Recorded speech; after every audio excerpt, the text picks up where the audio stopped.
Capitol tonight? Well, yesterday, lawmakers were back in Albany for a special session that had been called in hopes of closing this year's $315 million budget gap. But lawmakers actually had different plans, and it looks like this year's $315 million budget gap will become the next administration's problem.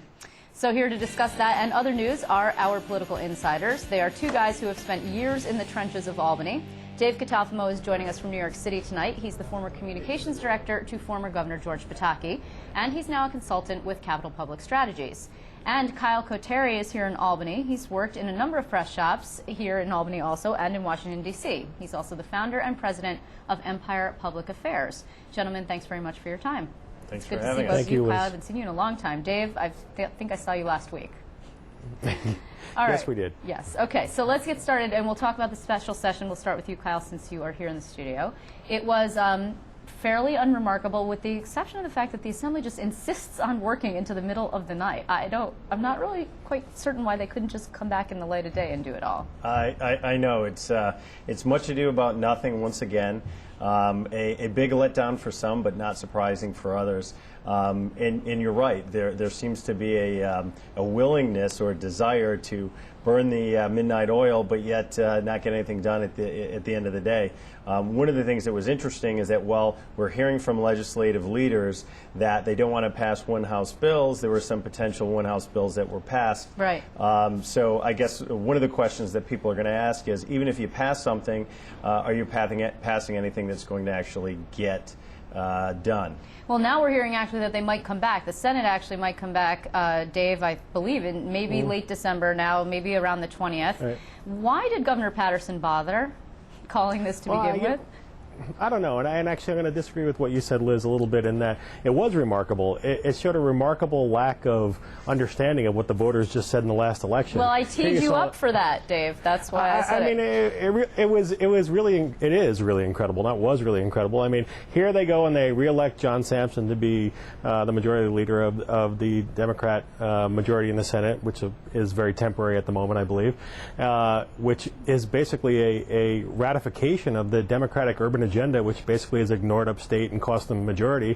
And then in the other house, the Assembly majority, even with Democrat Bill Parman, who's retiring, saying that this is a total disaster for upstate, go ahead and pass a ban on hydrofracking. So the same issues that basically destroyed the Democratic majority in the Senate were at play, and it didn't appear to me that they learned anything. And that, to me, is remarkable.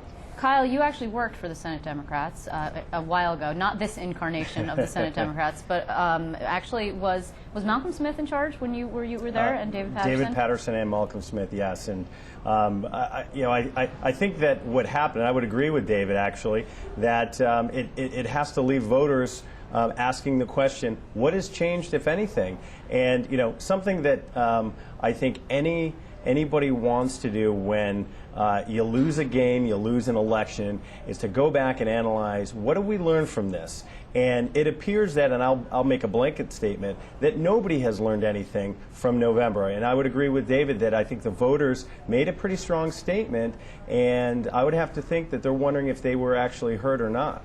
Well, here's the thing, though. This election that David was referencing, it was of John Sampson, it seemed to be a vote of confidence. I mean, really, nothing counts until they do it for the 2011 legislative session. This was a vote of confidence just to demonstrate that some members of the conference still, and they couldn't even get that right.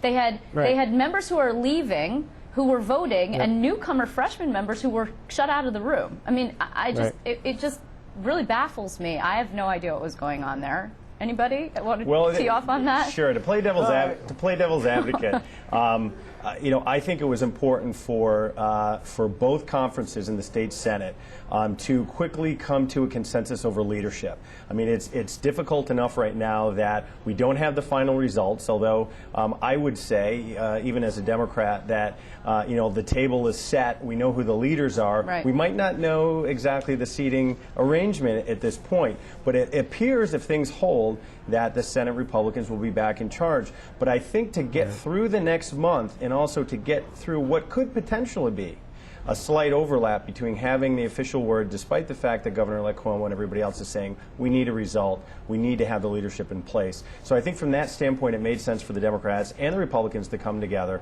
But again, I was referring to the November election, but also comparing that to the election post from both parties, where the same folks are being put back into power, and that actually begs the question: what's going to be different? Well, Andrew Cuomo. But do you want to say, before we get there, Dave, did you want to say something about John Sampson's election? No, I think the best thing that happened out of yesterday was that Pedro Espada stayed home. And I hope that more of the Senate Democrats stay home and that they're unable to bring a quorum so they could pass more ridiculous legislation that crushes taxpayers and property taxpayers and jobs in the state of New York. That's by far the best thing that can happen to New Yorkers. And the inability even to pull together a quorum to pass appointments or meaningful legislation that voters need and New Yorkers need is an embarrassment. And maybe possibly if Governor Patterson offers some pardons at the end of the year, we'll get a full quorum in Albany. Oh, I don't pardons. know. I forgot about that, yeah. We still have that coming down the road. So, right. I think it's disappointing. I think it was unproductive, and we deserve better. Here's one thing that did get done that actually surprised me, though. The Judicial Pay Commission, I'm surprised by that. Right. Actually, I had the chief judge here, and I said to him, it looks bad for you. And he says, hope springs eternal. And by gosh, the guy got it done. I was very surprised. But here, and we'll start with you, Dave. Why would the lawmakers agree to take their to decouple their pay away from the judges' pay when they actually arguably had more clout the other way around? Yeah, I'm a bit mystified myself. I have to assume that, again, it was a deal struck at a very high level, given the relationships between the Speaker and the Chief Judge and right. Whatnot. Obviously, I would think it would be struck at that kind of level. So I think it's curious. I don't, it shocked me as well, and I'm still baffled by what the end game is with that. Yeah, and what do you think, Kyle? I agree too. I was surprised as anybody, but it makes sense from the standpoint that I think it would be very difficult for the lawmakers to go back to the voters and say, we're going to give ourselves a raise after everything that you've said. But right. I think everybody's in agreement that judicial pay raise is an issue that is a legitimate issue. And so my sense is I would agree with Dave that there was probably some high-level deal, and we'll see what else comes out of that. But that was a surprise, too. But at least that's one of a few things. It's like trying to find a needle in a haystack, trying to figure out what exactly they addressed and accomplished. Over yeah, the that one, I mean, I just hours. don't understand what it was that got traded away, and I'm sure it won't come out for a couple of months. Right. This also is interesting. Another thing that happened today was we had the governor-elect, since we're going to get to him now, had lunch with the Assembly Democrats today. There's been a lot of speculation about the relationship between the governor-elect and Shelley Silver, who has been really the most powerful and dominant force in Democratic politics for years, really, in Albany. And he was reelected to another term. And here's what Andrew Cuomo had to say about the legislature, about the session. They failed, quote, they failed the people of the state of New York once again. Not very friendly. And yet we have Shelley Silver saying, it's all good, we're going to be friends, we're going to be okay. What do you see down the road? How long will this hold, this peace agreement between the two of them? Kyle?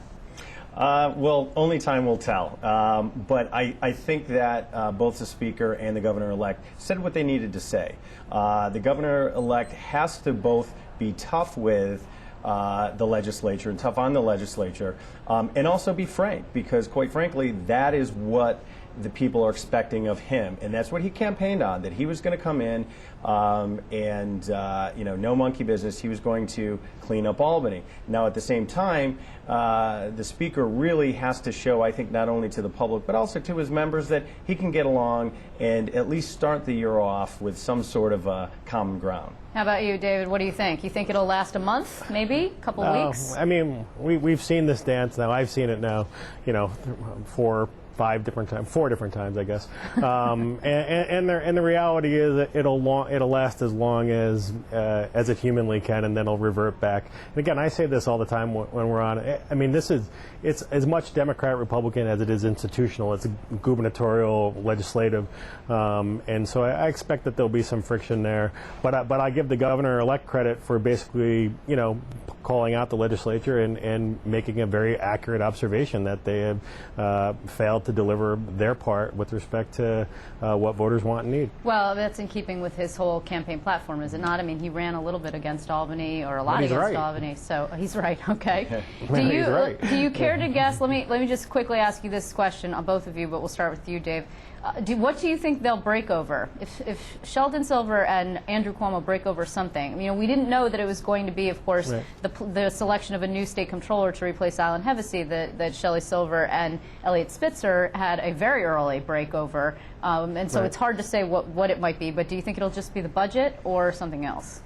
Yeah, I think, I give Governor-elect Cuomo a lot more credit for being more savvy and much more understanding of Albany and the buttons there than Governor Spitzer. I don't think that he'll get into it over something as ridiculous as the selection of the controller. I think it'll be over substantive spending cuts in areas that urban Democrats have been fighting for years, and the Speaker has been fighting for years. And that's a legitimate thing to have a breakover. That's a legitimate policy issue, and I think that's probably where it comes down, and you start to see some real friction. Last word to you, Kyle.